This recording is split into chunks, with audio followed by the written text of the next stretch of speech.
টাকা আপনাদের, ডিসিশনও আপনাদের। আমি শুধু আজকের ভিডিওতে আমি ব্যাংক আর আমাদের মতো এমএফডির কাছে ইনভেস্ট করলে কি পার্থক্য আছে আর কিছু ভুল ধারণা সেটা দূর করতে চাই। ধরুন আজকালকার দিনেও এখন অনেক ইনভেস্টর আছে যারা ভাবেন যে ব্যাংকের মাধ্যমে ইনভেস্ট করলেই কিন্তু তাদের টাকাটা সেফ থাকে। আমাদের মতো এমএফডির মাধ্যমে ইনভেস্ট করলে টাকা সেফ থাকে না। এটা কিন্তু একদম ভুল ধারণা। দেখুন, আপনি কোনো দোকানে বা কোথাও কি জিনিস যখন কিনবেন, যে প্রোডাক্টগুলি ভালো সেগুলোই কিন্তু কিনবেন, সেক্ষেত্রে বিভিন্ন কোম্পানি সেটা হতে পারে। সেরকম আপনি ব্যাংকের মাধ্যমে যখন ইনভেস্টমেন্ট করবেন, তখন কিন্তু সেই এএমসির যে ফান্ডগুলো অ্যাভেলেবেল আছে, সেগুলোর মধ্যেই ইনভেস্টমেন্টটা হবে। আপনি ওর থেকে বেটার ফান্ডগুলোতে ইনভেস্টমেন্ট করতে পারবেন না। আর একজন এমএফডির কাছে ইনভেস্টমেন্ট যদি আপনি করেন, তাহলে কিন্তু আপনি সব রকম ফান্ডে ইনভেস্টমেন্ট করতে পারবেন, বিভিন্ন রকম এএমসির তে ইনভেস্টমেন্ট করতে পারবেন।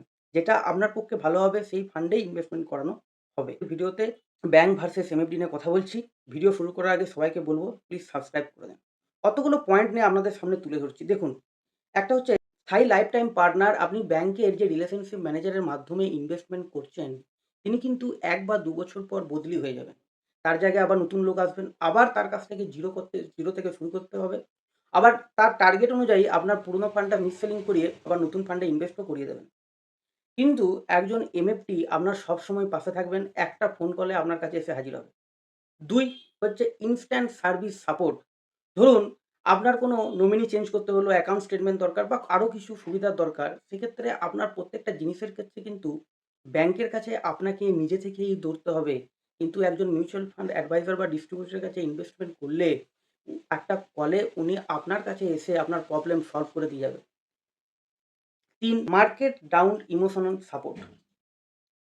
মার্কেট যখন ২০% ৩০% পড়ে যাবে, তখন কিন্তু ব্যাংকের কেউ থাকবে না আপনার পাশে এসে বলবে যে ধৈর্য ধরুন, মার্কেট উঠবে। পুরো ডিসিশনটাই থাকবে আপনার উপর।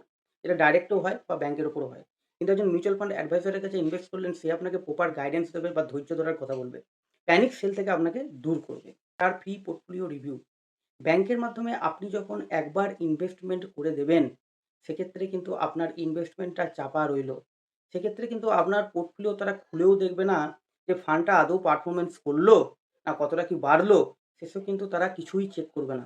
তাদের কাছে একটা হিউজ টার্গেট থাকে, সেই টার্গেটে তারা কাজ করে। কিন্তু একজন এমএফডির কাছে কাজ করলে আপনার প্রত্যেকটা ফান্ডের পোর্টফোলিও রিভিউ করেন। আপনার কিছু প্রবলেম হলে সে সমস্যার সমাধান করে। ফান্ডটা করলে বেটার হবে সেটাও কিন্তু হেল্প করেন। আর ৫ আমি একটা কথা বলব সবথেকে গুরুত্বপূর্ণ, সেটা হচ্ছে ফান্ড সিলেকশন।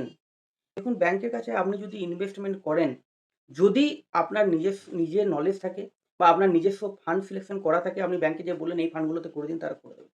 না হলে তাদের যেটা টার্গেট আছে বা যে ফান্ডটা সেল করার টার্গেট আছে সেই ফান্ডেই আপনাকে ইনভেস্টমেন্ট করে দেবে। ঠিক আছে? ফান্ডগুলো কিরকম পারফরম্যান্স করছে, তার রিভিউ কি, তারা এসব কিছুই চেক করবে না। কিন্তু একজন এমএফডির কাছে ইনভেস্টমেন্ট করলে আপনার প্রত্যেকটা ফান্ডের কিরকম পারফরম্যান্স আছে, তার রিভিউ কেমন, তার উপরেই কিন্তু ইনভেস্টমেন্ট করা হয়। এরপরে ডিসিশন আপনাদের। আপনারা ব্যাংকের মাধ্যমে করবেন, না এমএফডির কাছে করবেন, না ডাইরেক্টে করবেন, সেটা ডিসিশন সম্পূর্ণ আপনাদের। আমি শুধু কিছু কথা বলতে পারি। ভালো খারাপ বোঝার দায়িত্ব কিন্তু আপনাদেরই। আমার কাছে ইনভেস্টমেন্ট করতে চান বা পোর্টফোলিও রিভিউ করতে চান, তাহলে স্ক্রিনে দেওয়া নাম্বারে আমার সঙ্গে যোগাযোগ করতে পারেন। আর ভিডিওটি ভালো লাগলে লাইক, শেয়ার এবং সাবস্ক্রাইব করুন।